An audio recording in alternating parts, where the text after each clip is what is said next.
hi there, and welcome to this, the final episode in the latest series, the first series of David Icke Dot Connector. I'm a very croaky Richie Allen, I'm not well at the moment, please forgive me. And this is David Icke's new book, The Perception Deception, fantastic book, over 1,000 pages, crammed, jam-packed with information, and fantastic research. David. Hope it's not catching, like Rich. I hope it isn't catching, no, because you're in serious trouble if it is. And this is the final episode, episode 9. It's number 9. We've covered an incredible amount of stuff. And what I've been doing is taking a journey from step to step with many elements to it, including the foundation, really, which is the fact that the world that we perceive and the world that we think we're living in is manipulated by a force beyond human sight, which ancients called through many different names. I'm using the word archons, but I could be talking about the Christian demons and the Islamic jinn and many others. And I've talked also about how there are networks of bloodlines, in particular hybrid bloodlines, which are manipulating our society on behalf, if you like, of this hidden force, this hidden hand. What I want to do today in the final program in this first series is to take all that information and apply it to what we experience every day, what we read in the newspapers, what we see on the television news. Because the mainstream media will say this has happened and that's happened and that's happened, but what they won't do is go connect, connect, connect, connect, there's the picture. So it's a heck of a lot of information that I'm getting across in this program. And I can only scratch the surface to connect the dots, but of course elsewhere in my books and other places you can get the detail. Started out in the first program talking about the goal of this global conspiracy was to create a global fascist, communist, Orwellian state with a world government dictating to every part of the world, a world central bank dictating all global finance, a world single currency which would not be cash or multiple currencies, it would be one single electronic currency, and the implications of freedom for that are massive, as I've explained in previous programs. A world army to impose the will of the world government, and we have a de facto world army now called NATO, and a microchip population connected to a global computer, which is all part of the transhumanist agenda of putting bits of technology into the human body for reasons I've explained and the consequences I've detailed. And one of the names I've given to this society that we're hurtling towards now, if you put the dots together, is the Hunger Games Society. And it's named after, of course, the film, The Hunger Games. This is an image from that movie, and in fact it's a series of movies. And the Hunger Games Society was a world in which a tiny, tiny elite, like less than 1%, controlled the world through a vicious police state, symbolized there. And of course there's a very transhumanist feel about those people in uniform there, and that the police state imposed the will of the less than 1% in what they call the capital, the mega rich high-tech city where the elite lived, and the rest of the population, not a working class, a middle class, whatever, the rest of the population that weren't in that less than 1% were just used as slaves to serve the less than 1% in a situation imposed by the police state. And so how do we see this being brought about?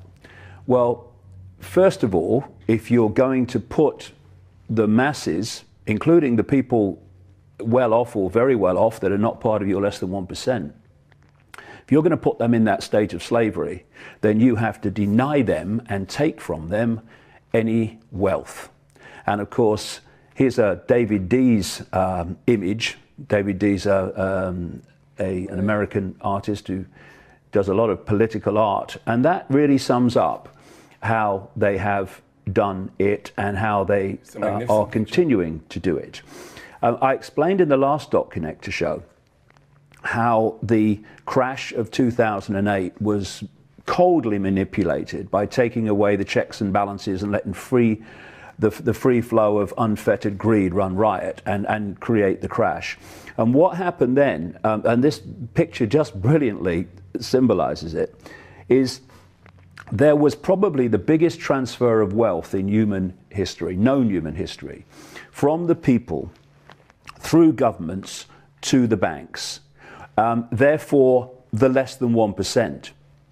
And when they began the second phase in Cyprus, by not just going from the people through governments to the banks, but actually what they now call bail-ins, which is literally just going to the bank accounts of people and taking the money.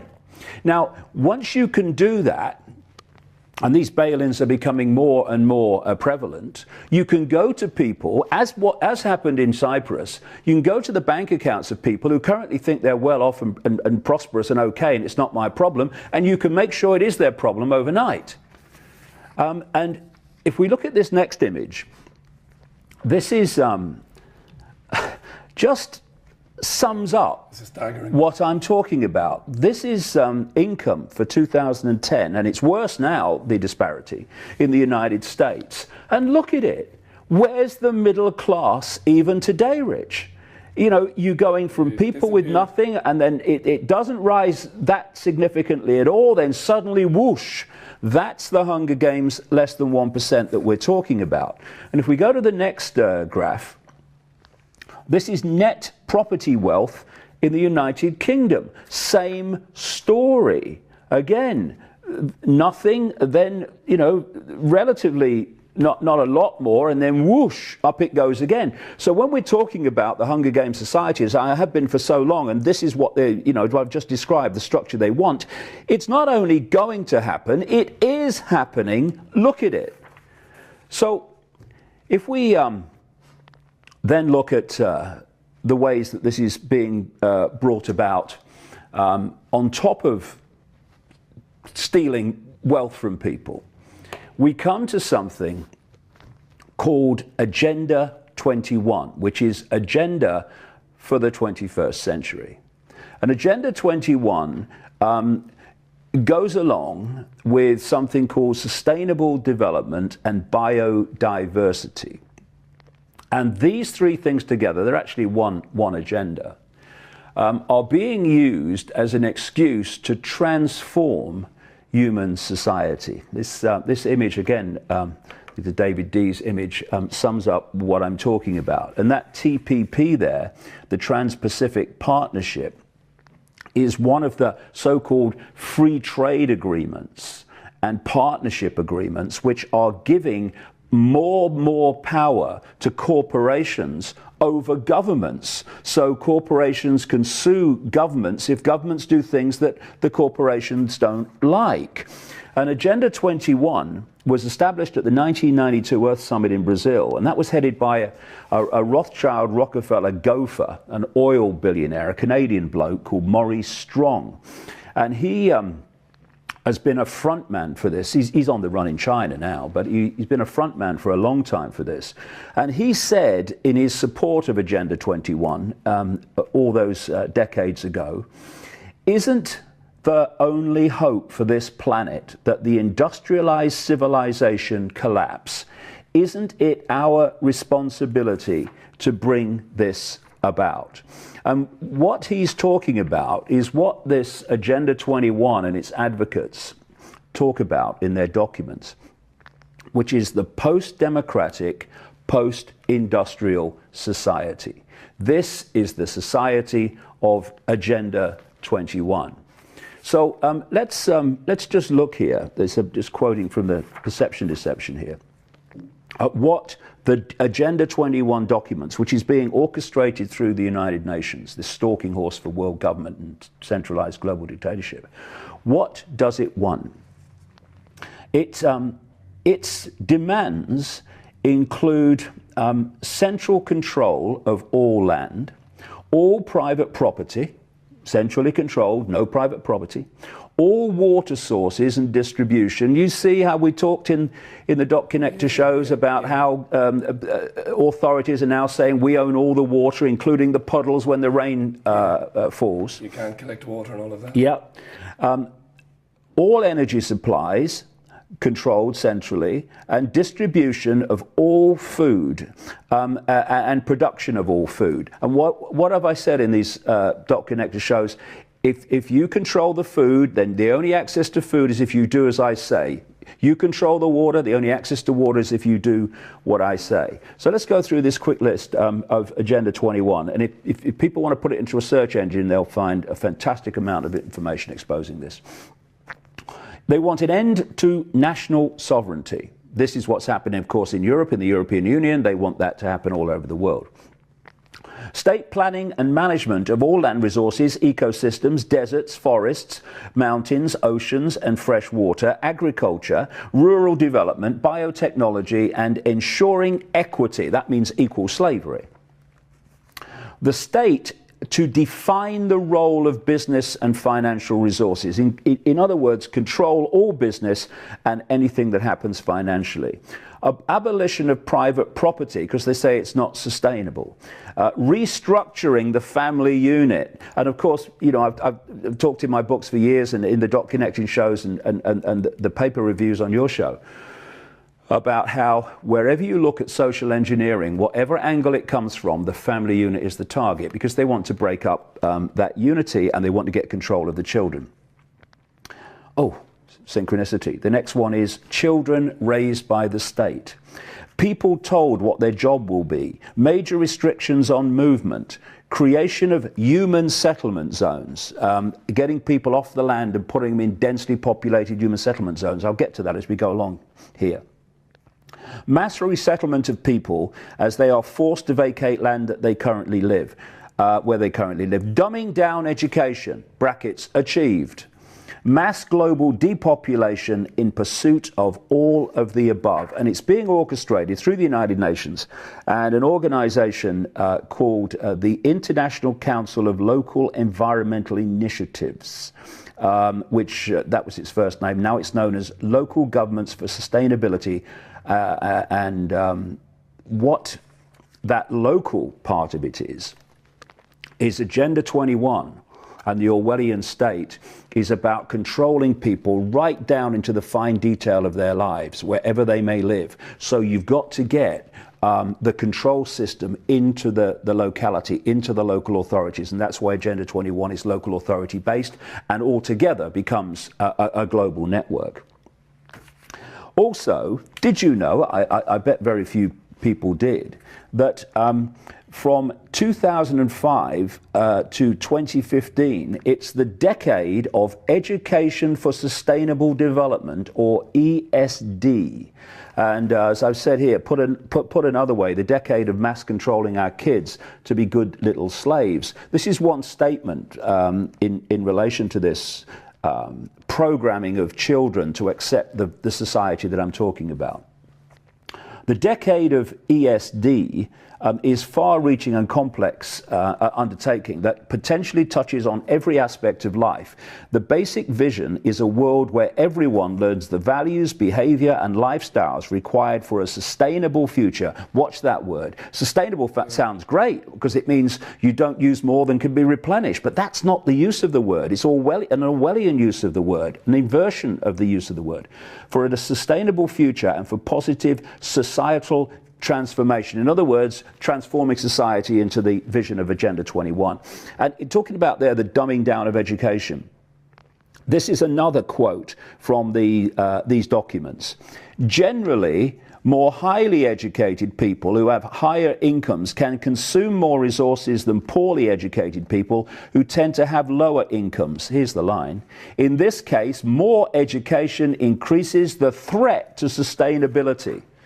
And that's come out of UNESCO, which of course was created, and the first director of it was eugenicist Julian Huxley, the brother of Aldous Huxley, who wrote Brave New World, not from imagination, but from knowledge of what was coming, just as Orwell did with 1984.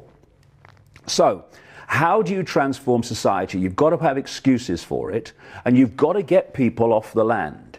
Enter this man, Al Gore, with his nonsense about global warming until it stopped getting warmer, which became suddenly human caused climate change. This man, Al Gore, was vice president to Bill Clinton, right? If you're anywhere close to Bill Clinton, your connection to the truth is, purely coincidental. Tenuous, to say the least. And he's got what they call a carbon footprint, the size of bloody Godzilla, him, when you see his bloody lifestyle, because he knows it's all a nonsense. And notice too, that it was Al Gore, the guy who was the high priest of the climate cult, and then when it was exposed, that big exposure, that the so-called climate scientists were fixing the data to make it look like warming was happening when it wasn't, he's hardly been heard of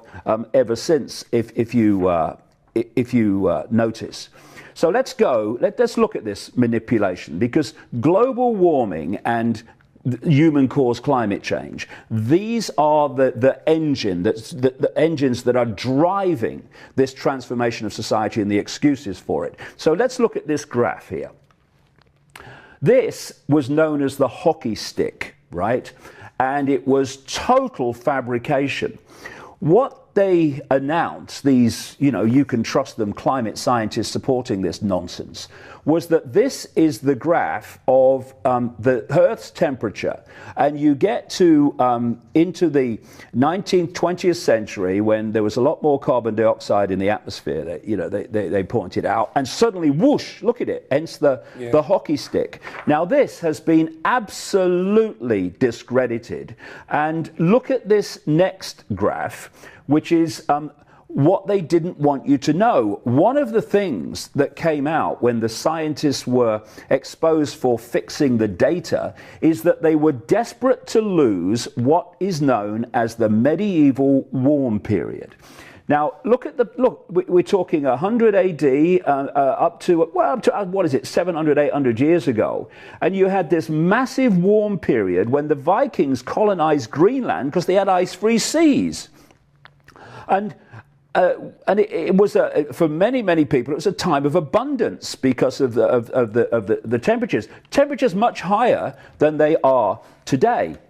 And what they had to do to play this scam was to lose that medieval warm period as if it didn't exist. Hence the hockey stick, which made out it never happened. But then you go to the Little Ice Age, and what happened then? Remember, all the pictures you have on Christmas cards of people in kind of Victorian times and earlier skating on the Thames because it was so frozen. They used to have ice fairs on the Thames. That was the Little Ice Age, as they called it, when it got very, very cold. And the reason it got very cold, here we go, is because of the almost non-existent sunspot activity in the sun.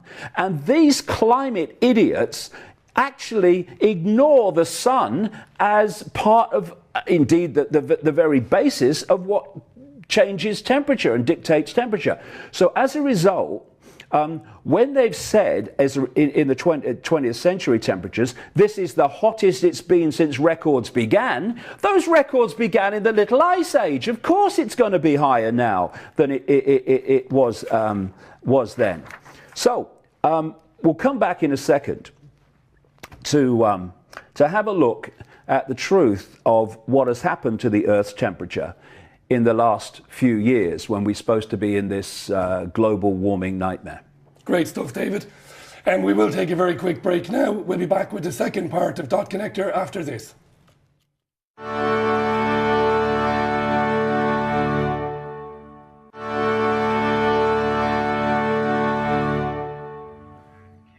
Now, welcome back to the final episode in this series of the Dot Connector with David Icke. This is the Perception Deception, and it's available on davidicke.com. There's also an e-book version available of it as well. Great stuff. David, climates, temperatures. Let's pick up then from where we've been in that Little Ice Age back in Victorian times and before.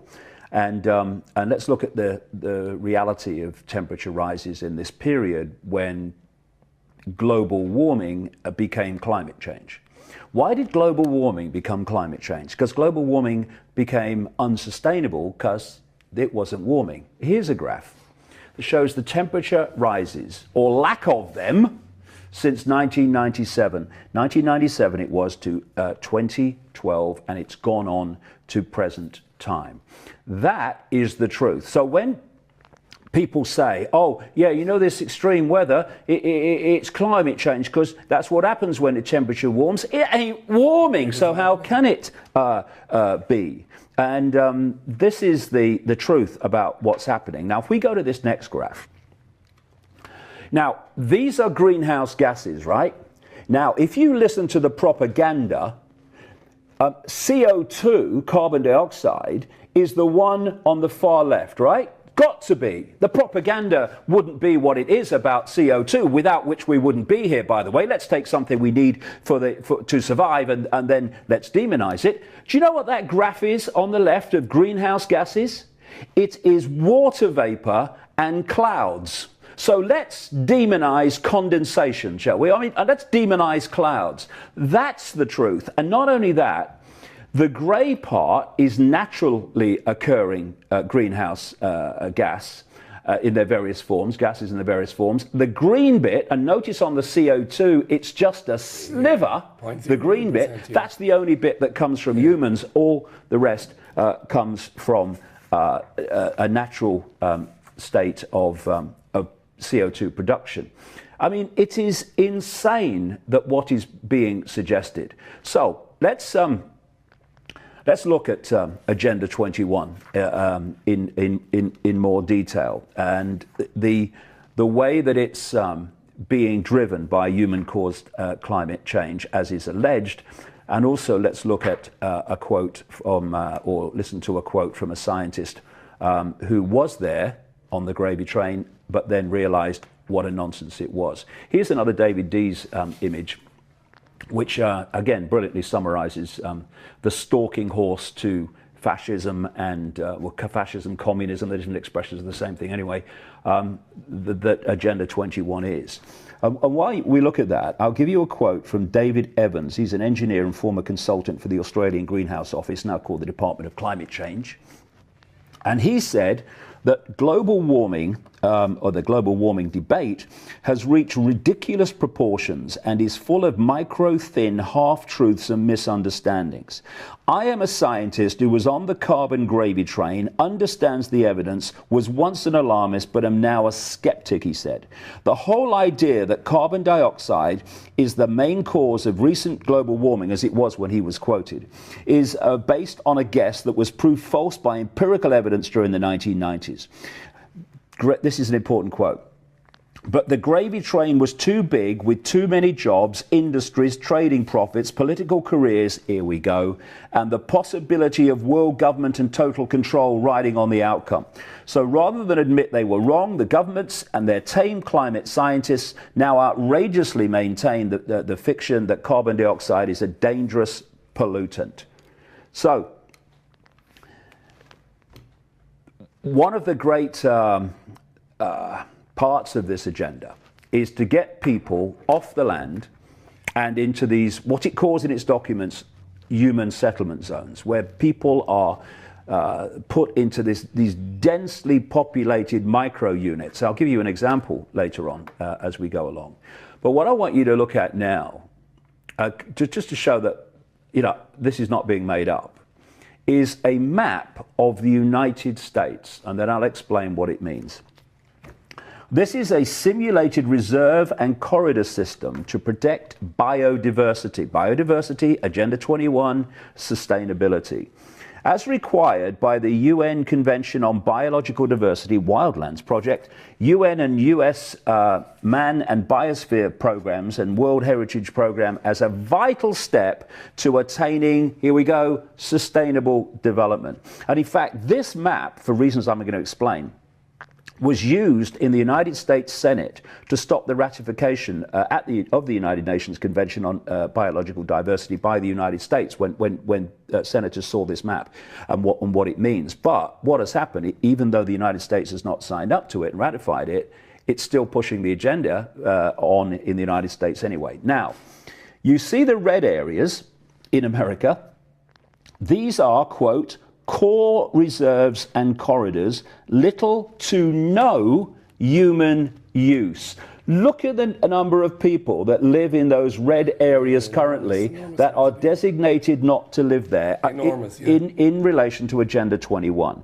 Then you've got the yellow bits. Look how big they are. Yeah. They are buffer zones, highly regulated human use. And then you see the green. Can you see the green in there just a little bit? Don't confuse the blue with lakes and stuff. The green, they're just dotted here and there. They are for normal human use, and they are going to be the locations, a lot of them anyway, for these human settlement zones. And what they're doing is they're forcing people off the land by financially destroying rural communities through increased regulations, fines, etc., changing zoning laws, compulsory purchase, closing on a vast scale of the United States rural roads, which make living in rural areas impossible. And they are also getting farmers off the land, because they want the farmers off the land so the corporations can take over, by making farming so difficult financially and through endless regulations, and also by forcing them, and I'm not kidding, to kill their animals. If we look at examples here that are in the perception deception, where farmers who are legally farming certain breeds of animals, and then some idiot in administration decides through Agenda 21, actually, we're banning the farming of those animals because of this regulation and this regulation and that regulation. So what they then do is they send the feds in, and if they don't kill their animals, the certain breed of animals, then the feds do it. And as a result, they are destroying diversity in terms of animal species, just as they are systematically destroying diversity of seed types, so they can create a situation where they control the animals that are allowed and the breeding of them, and they control the seed types through organizations like Monsanto. Here's a quote.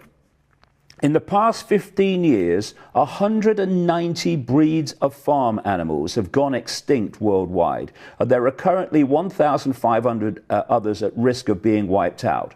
Within the last 10 years alone, 60 breeds of cattle, goats, pigs, horses, and poultry have become extinct. And there's a story here that I highlight in the perception deception, where one farmer in Michigan had to shoot all his pigs, including piglets, when the Michigan Department of Natural Resources were on their way to arrest him if they were still alive when they got there.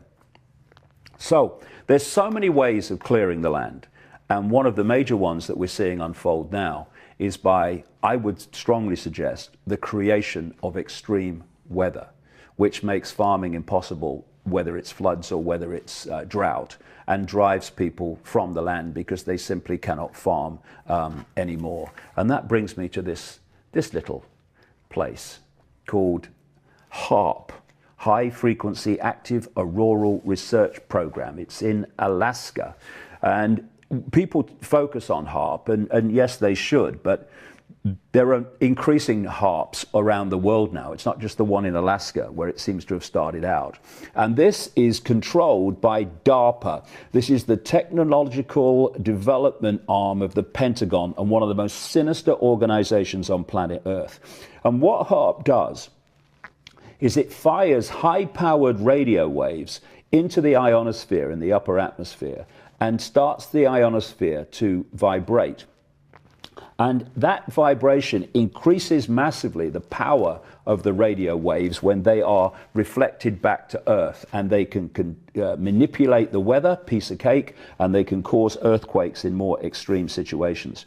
And a guy called Dr. Bernard Eastland, who wrote some of the patents for the HAARP technology, actually said before he died that HAARP technology can manipulate the weather, not least by moving the jet stream. Now, let's have a look at this next picture. This is a weatherman explaining extremes of weather in Britain in the last few years. We've had the floods, of course, and we've had the droughts. And also we've had that situation in America. And again and again, every time, year after year, as these extreme weathers have unfolded, the experts have said it's because the jet stream, this stream that brings the weather from west to east, has moved and it is acting strangely and is in a different position to where it should be. And what did I just say? The person that wrote many of the patents for HAARP said that it could manipulate the weather, not least by manipulating the jet stream. A coincidence? You're having a laugh. So what has been the outcome of manipulating the jet stream? Let's look at this picture now.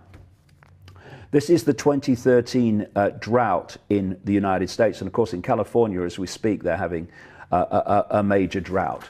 What did that do? What is the one in California doing now? Indeed, it's in the news as we speak.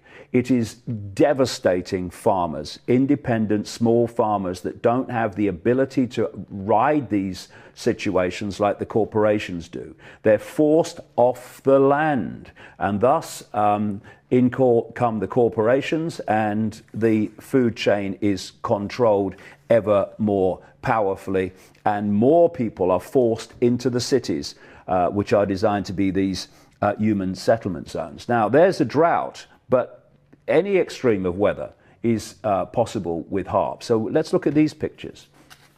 This is in 2011, when, if you remember, the Mississippi and the Missouri were in a flood situation.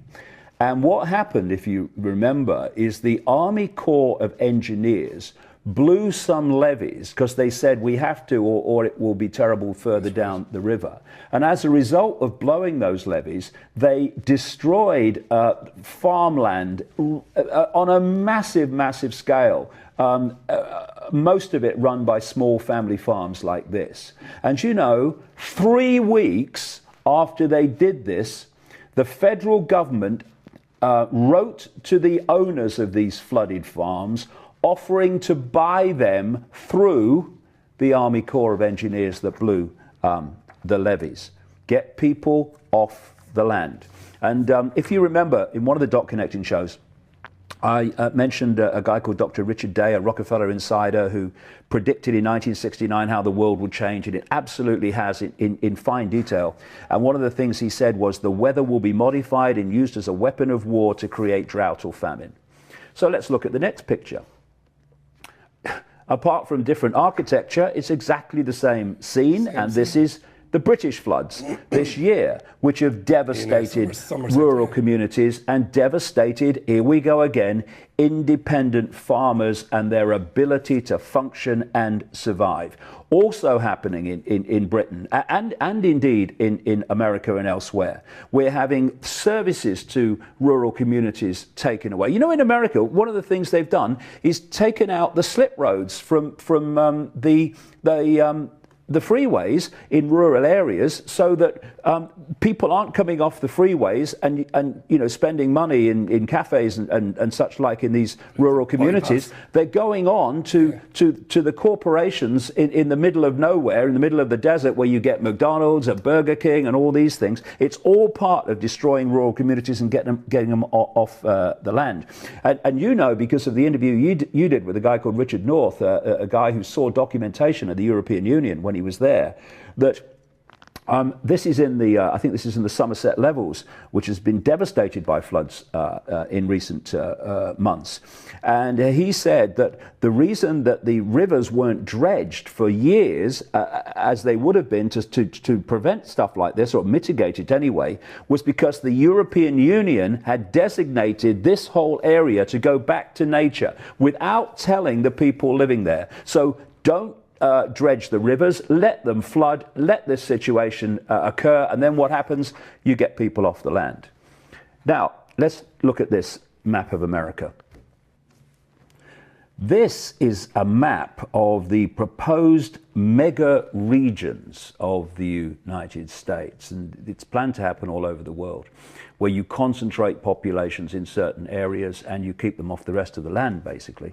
And that organization there, America 2050 is really when they want this transformation to be well in place. That's a Rockefeller funded organization. And what's interesting is when you take this map and you look at the next one, which is a map of high-speed rail development in America, they fit over the mega regions. And one of the kind of themes of the Hunger Games movie was that they got the people from the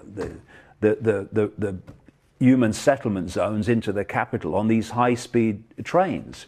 And the idea is that they would link these human settlement zones with high-speed trains, and within the human settlement zones they would have all these transit systems, no cars or anything like that.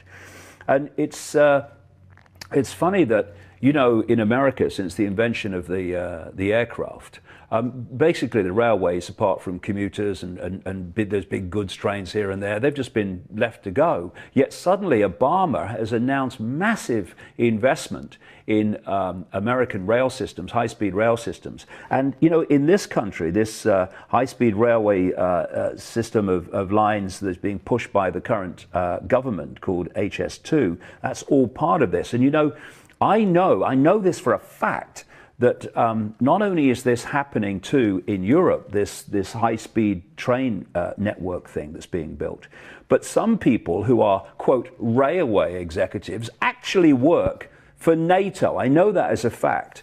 And it's all part of this development of this society, this Agenda 21 society.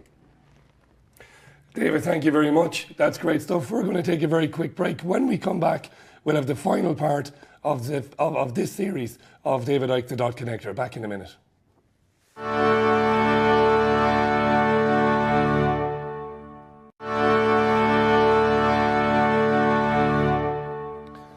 And welcome back to the final part of the final episode of this series of Dot Connector with David Icke. Remember, go to thepeoplesvoice.tv or even go to davidicke.com to catch previous episodes. David. Well, let's look at in a little bit more detail of what's planned in terms of these human settlement zones. This is a very symbolic image from a movie called Equilibrium, which was one of endless movies in recent years that has symbolized the very society that I'm talking about. And it's all about programming the subconscious to become used to this kind of society and almost be subconsciously familiar with it as it unfolds in front of your conscious mind. And this is kind of symbolizing the high-rise human settlement zones, people densely populated in what are called micro units. That's the Agenda 21 term. And of course, in these human settlement zones, and really are micro units, as you'll see in a second, then people will have no problem being under 24-hour surveillance, under total control. If they eat or drink or whatever, that's all being supplied from outside. So you do as we say or you don't get it. And let's look at this next image to give you a feel of what I'm talking about. These are micro units that are being built in New York. They are 30 feet by 10 feet. And they have 300 square feet.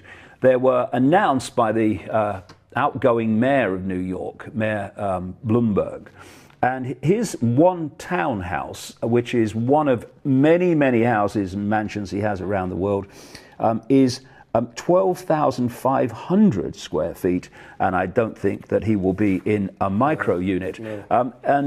What they're doing in New York is they're building, as a first initial phase, 165,000 units that eliminate the use of cars and insist that they must be replaced by walking, cycling and mass transit systems, exactly in line with Agenda 21.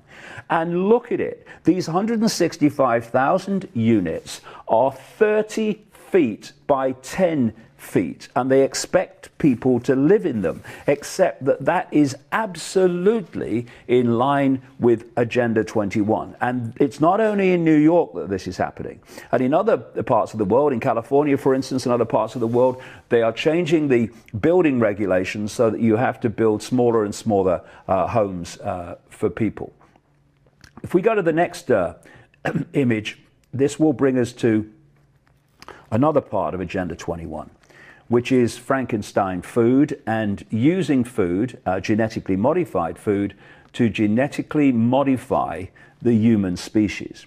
To use food additives and drink additives and water additives like fluoride to rewire the human brain and to dumb it down, just in the way that they are using education to dumb down people, because they don't want sharp thinking, free thinking people who are able to see what is being exposed here. And they're also talking about putting substances in the water now that will make people feel happy. It's like Aldous Huxley talked about, enjoy your servitude. It's all part of it. Drugging the population is part of it. And Monsanto, if we go to the next one, is at the forefront, of course, of genetically modified food. And this is just an example of the archontic corporations, as I would call them, in relation to what I've said in previous Dot Connecting shows, following the agenda. And it's a very good symbolic picture, this, with children and adults too, but particularly children, being used like laboratory animals to turn them into good little slaves who do just whatever they're told without questioning. That's the idea. And children are being rewired genetically through so many means, not least the food, the crap that passes for food in the world of Agenda 21. Now, one of the things that we have talked about in various shows is how people now are being offered the opportunity to take drugs which have edible microchips, which then tell you, or tell the doctor, in the end tell the authorities, whether you have had your latest dose or not. And in that movie Equilibrium, it's interesting because, you've only got to look at these movies. They're telling you what's happening because they're programming the subconscious. There was this police state which fiercely imposed itself on a slave population. And people had to take drugs, including the strata that ran the police state. They had to take drugs several times a day to suppress their emotion, so they could be like the psychopaths we're seeing increasingly emerging in law enforcement all over the world. And if they didn't take the drugs to suppress their emotion, then the authorities knew about it because of a technological system of showing them. Now, just have a look at this. This is what they're suggesting now. Talk about stepping stones, the totalitarian tiptoe. How it works. Patient takes pill, which has been modified to contain edible microchip. After pill is swallowed, chip is activated by stomach fluids, sending a signal to a patch on the arm. Patch contains receiver, which decodes data about the drug. Receiver transmits information to mobile, telling patient when the next dose is due, and provides other health data. Telling patient, actually the idea is telling authorities when the next dose is due. And also part of it in this following image is vaccinations. Big Pharma, the pharmaceutical cartel, is absolutely an arm of this global cabal behind this. And what they are embarked upon is a war on the human immune system. And when you look at the number of vaccines and combinations of vaccines now that children before the age of 2 are subjected to, they will never have an immune system. The immune system, for goodness sake, is still developing when it's hit by this tidal wave of toxic trash. It will never be what it would have been if left to its own devices. And the other thing about vaccines is get old people to have them. Tell them it's about flu or whatever, and then you can cull what people like Kissinger call the useless eaters. But there's another major aspect to this, which you can see unfolding day after day after day. And that's the technological control system, which is sold to us as, isn't it great? You want a smartphone, you want a smart TV, you have a smart meter. It's all sold to us as a good thing. Because, of course, if they're going to sell us a nightmare, they can't tell us it's a nightmare. They have to tell us it's wonderful. But it's not. And this image symbolizes the grid and the way it's supposed to work. Smart grids, they're called, or in the end, a smart grid, a global smart grid. And what it is, it's anything that says smart in front of it, and much that doesn't, is designed to be part of this smart grid. So we have smart phones, we have smart meters, we have smart televisions that can actually film us while we're watching. We even have smart cities. Those drugs where you're told that your next dose is due, they're called smart drugs. And all this, anything with smart in front of it, is part of this agenda. And the idea is that the phones, the phone masts, and all these different forms of technology, the smart meters with their radiation, Wi-Fi type radiation fields in every home and business, which not only carry information from you to the authorities, but information coming back within the brainwave frequency to give you perceptions and thoughts that you think of your own when they're not.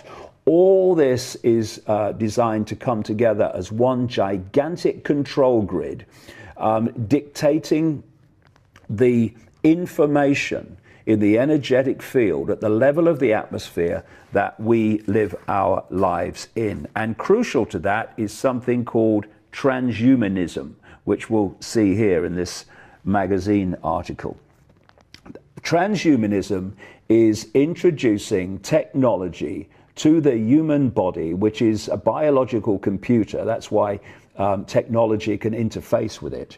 And the totalitarian tiptoe of introducing it, you can see things like Google Glass and all these technologies that are basically interacting with the body. You see this idea of putting microchips into people so that they can make their computer work purely by using their mind. All this is part of it, because the idea is to so dehumanize people, to so disconnect them from their greater infinite consciousness, that you isolate them in such a narrow band of perception that they are little more than computer terminals on a controlled internet. And that's what it's part of. And what they say is, oh no, this transhumanism, it's to make the superhuman being. Let's look at the next picture. This is the superhuman being they want to create through transhumanism and technology. Super soldiers with amazing strength and ability, even a robot army without any humanity or human input whatsoever, so that humans are controlled by machines, just like we saw symbolized in the Matrix movies. They're the ones that will become the superhuman beings. The police state control system and the elite, not the masses who are designed to be slaves. They're going to be left to what they are. What we are looking at, I would suggest, is an effort to create a complete sub-reality based on technology, whereby, and I would suggest that's the real bottom line reason for the internet, It's to create a technological collective mind for humanity, which humanity will be connected to through technology and even through focus if it's extreme enough. And that collective mind will then feed to its connected parts, i.e. the human brain, what those controlling that technological collective mind, the internet, dictate they should be. This image symbolizes what I'm talking about, where humans become just a computer terminal on this technologically generated matrix based on the internet being the collective technological mind, and we as human beings will no longer have the potential to be free-thinking people who can work things out, who can expand their minds into their greater infinite awareness, but will be locked into a control grid in which every thought will be technologically generated from a control system. And there's one thing that I'll mention which kind of brings some of these other things together. I've talked about these archontic entities which in their prime form are just energy. They are energetic awareness, and they take the form on one level of electromagnetic entities. And they cannot operate within our frequency of visible light, which we can, the only narrow band that we can decode into what we think is the world, because they're operating on a different frequency. It's two radio stations, the television stations can't connect. And so they can't come into this reality. This is why they have these hybrid bloodlines I've talked about to represent them here and do their bidding. They can't come in here because they're incompatible in frequency terms, but also in atmospheric terms. But what they want to do is change the frequency, which they can do once they have a technological control of the energy field, which is what I'm talking about here. And they can change the atmosphere. In fact, they can't just change the atmosphere they can in the future change the atmosphere. They're changing it now. And that's what this is all about, this next image. The way that, think Fukushima, think the fact that the technological radiation in our atmosphere has increased millions of times in the last 50 years. Think that there are Fukushimas all over the world, in country after country after country, all of them potential Fukushimas in terms of their impact on the radiation pollution of oceans and the radiation pollution of the atmosphere. So what we're looking at, and geoengineering and the chemtrails, and chemtrails, when they admit to geoengineering, it's to protect the planet from what? Global warming, the same excuse. And what we're looking at is a situation where some people are being genetically modified to be able to survive in a much more radiated atmosphere, and they will be the slaves of the world of Agenda 21, and those that will not be able to survive the vastly increased radiation which they are planning beyond anything we've seen so far, they will simply not be able to survive, and away they'll go. And what we're looking at is, as I've said many times, we're looking at a death cult. These archontic entities, as I've explained in detail in the books, feed off low vibrational human energy, emotional energy, all surrounding the base state of fear. And they feed off death. That's why they're killing the planet. That's why they're killing the atmosphere. That's why they're killing everything. People say, why would these people kill their own planet? Well, the hybrids are just middlemen and women playing a role to bring about an outcome of transforming this planet, this reality, from something that's about life and about vibrance into something that's about death and destruction. And look at it, look at it. What do we see? What do we see more and more, whether it's bombs from the sky or destruction of rainforests, and destruction of the atmosphere. We see a planet being systematically dismantled. Now, what are we going to do about it? If we're going to do anything about it, are we going to say that Ike's mad and it's all rubbish and exaggeration? Well, don't do anything then, and then you'll see it's not rubbish at all. Are we ending on that? I thought I would end on this. It's a quote which really does encapsulate it. I don't know where the quote came from. It was posted on my website. The government does not want us to expand our consciousness. Why? Because we would see it. Whoa, I get it now. And I also get that I'm infinite awareness with infinite power to change this crap. So the government doesn't want us to expand our consciousness. If we begin to recognize that we are powerful souls that create our reality, and they know that, that's why they're manipulating our sense of reality so that we will create through that our experienced reality. If we begin to recognize that we are powerful souls that create our reality, it will take away their power to enslave us. Yes! This is why there is fluoride in the water, chemtrails in the sky, reflecting HARP energy to affect our minds, which HARP can, if it's on the right frequency of brainwave activity. Aspartame in our food that rewires the brain and suppresses thought, and genetically modified organisms. This is why we are bombarded with distractions to keep our minds occupied with things that don't matter. They don't want us to think at all.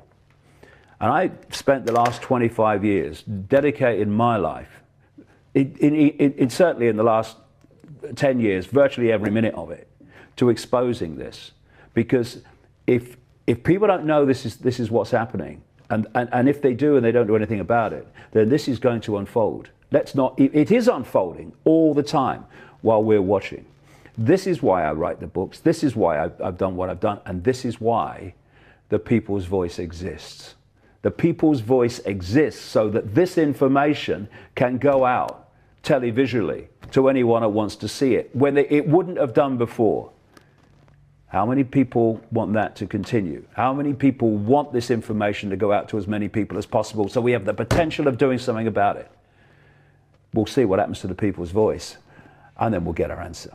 David, congratulations on a great series. My voice is finally gone. Don't forget, The Perception Deception is available on davidicke.com. We'll see you in the near future with another series of The Dot Connector with David Icke. Bye for now.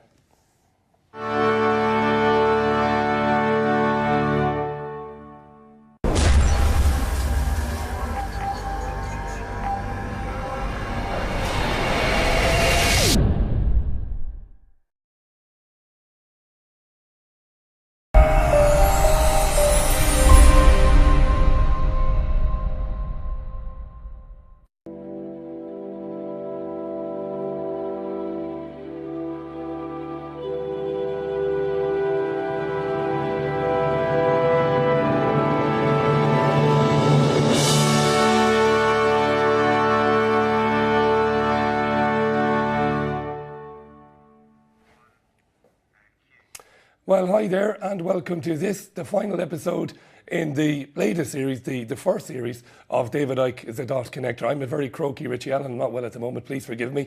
And this is David Icke's new book, The Perception Deception, fantastic book, over 1,000 pages, crammed, jam-packed with information, and fantastic research. David. I hope it's not catching, like Rich. I hope it isn't catching, no, because you're in serious trouble if it is. And this is the final episode, episode 9. It's number 9. We've covered an incredible amount of stuff. And what I've been doing is taking a journey from step to step with many elements to it, including the foundation, really, which is the fact that the world that we've been brought about. Well, first of all, if you're going to put the masses, including the people well off or very well off that are not part of your less than 1%, if you're going to put them in that state of slavery, then you have to deny them and take from them any wealth. And of course, here's a David Dee's image.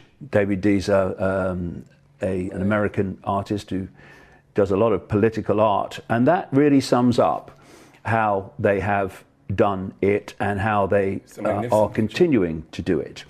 I explained in the last Dot Connector show how the crash of 2008 was coldly manipulated by taking away the checks and balances and letting the free flow of unfettered greed run riot and create the crash. And what happened then, and this picture just brilliantly symbolizes it, is there was probably the biggest transfer of wealth in human history, known human history, from the people through governments to the banks. Therefore, the less than 1%. And when they perceive, and the world that we think we're living in is manipulated by a force beyond human sight, which ancients called through many different names. I'm using the word archons, but I could be talking about the Christian demons and the Islamic jinn and many others. And I've talked also about how there are networks of bloodlines, particular hybrid bloodlines, which are manipulating our society on behalf, if you like, of this hidden force, this hidden hand. What I want to do today in the final program in this first series is to take all that information and apply it to what we experience every day, what we read in the newspapers, what we see on the television news. Because the mainstream media will say this has happened and that's happened and that's happened. But what they won't do is go connect, connect, connect, connect. There's the picture. So it's a heck of a lot of information that I'm getting across in this program. And I can only scratch the surface to connect the dots. But of course, elsewhere in my books and other places, you can get the detail.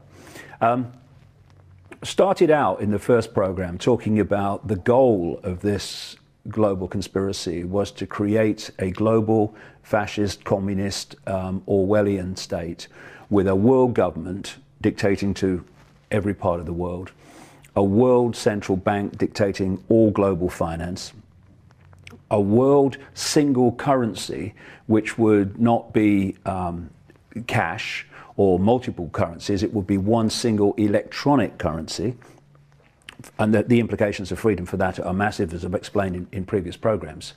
A world army to impose the will of the world government, and we have a de facto world army now called NATO, and a microchip population connected to a global computer, which is all part of the transhumanist agenda of putting bits of technology into the human body for reasons I've explained and the consequences I've detailed. And one of the names I've given to this society that we're hurtling towards now, if you put the dots together, is the Hunger Games Society.